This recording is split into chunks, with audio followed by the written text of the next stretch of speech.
Iran and other countries in the Middle East to attack Israel and force America to have to get involved and perhaps force China and Russia to choose a side and get involved. This is what's going on is very, very serious. And so when things like that used to happen, 60 Minutes would pivot on a dime and cover it and get on a major newsmaker to talk about these issues in a serious way so that we would be informed.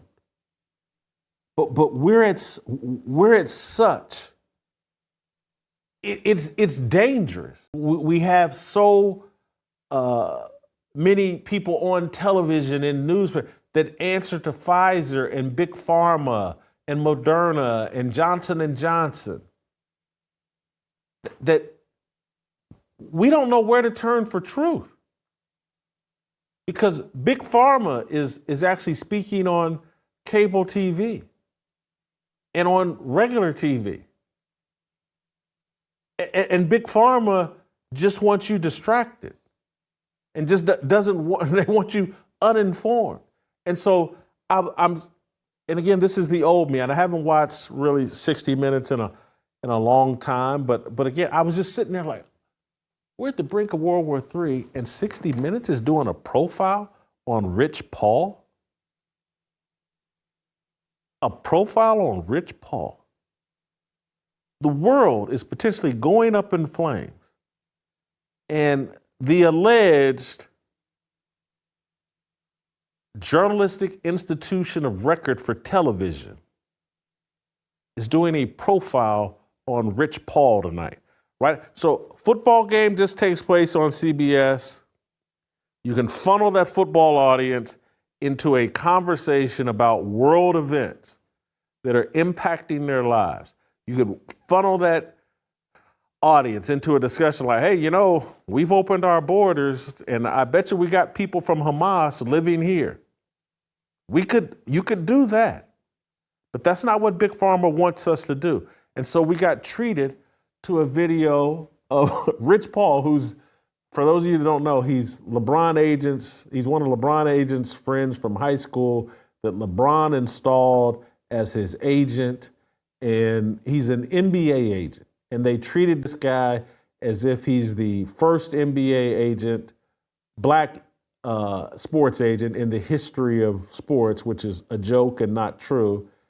And then they allowed him and they packaged him as if his life spent, and I'm not joking, and we're gonna play a small clip here, but you watch it, and the overall message was, hey, Rich Paul was a dope dealer, a gambler, and a street hustler.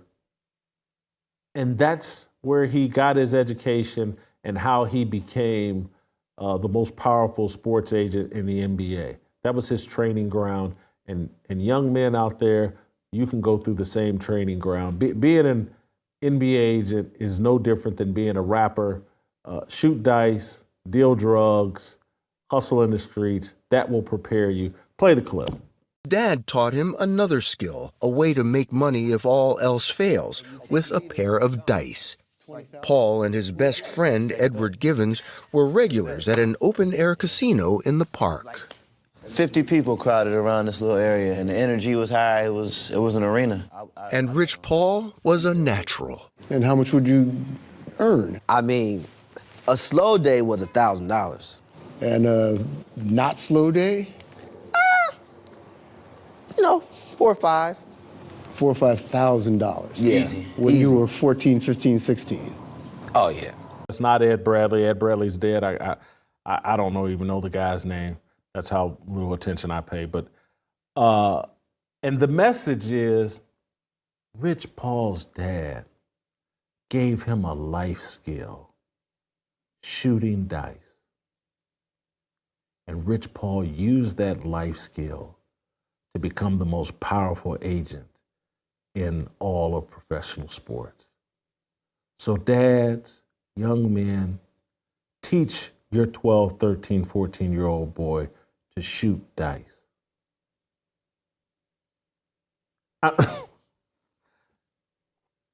When I say a world and in worthy of judgment, harsh judgment, that is the message they're sending.